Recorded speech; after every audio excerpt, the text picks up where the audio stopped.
Ce dimanche 8 janvier, dans les colonnes du JDD, Éric Ciotti a évoqué la réforme des retraites, qui sera dévoilée dans 2 jours et qui devrait proposer de repousser l'âge légal de fin de carrière à 64 ou 65 ans. Le président des Républicains explique être prêt, avec ses collègues, à voter en faveur de ce projet du gouvernement, pour sauver le système en place. Malgré tout, l'homme politique de 57 ans regrette que le chef de l'État ne mette le sujet sur la table que maintenant, alors qu'il aurait pu le faire pendant son premier mandat. Je le dis très clairement, si nous en sommes là aujourd'hui, c'est parce que depuis 6 ans, Macron procrastine, a-t-il lâché auprès de nos confrères, en regrettant que ce dernier ait embarqué le pays dans un projet de réforme systémique qui s'apparentait à une véritable usine à gaz qui, naturellement, a échoué.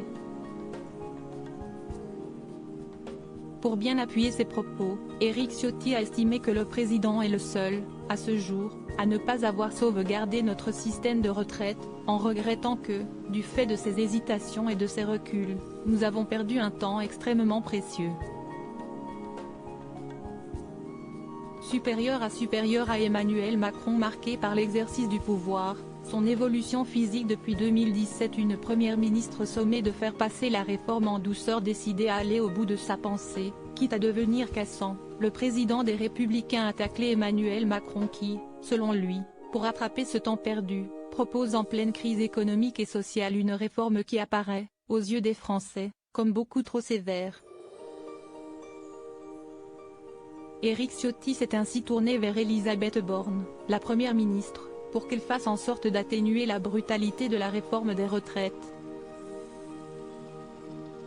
L'homme politique en conclut qu'il faudrait que cette dernière s'étale sur 2 quinquennats, à l'horizon 2023. Je pense que l'âge légal de départ en retraite pourrait être fixé au terme de cette période à 64 ans, avec une étape intermédiaire à 63 en 2027, a-t-il résumé avec conviction.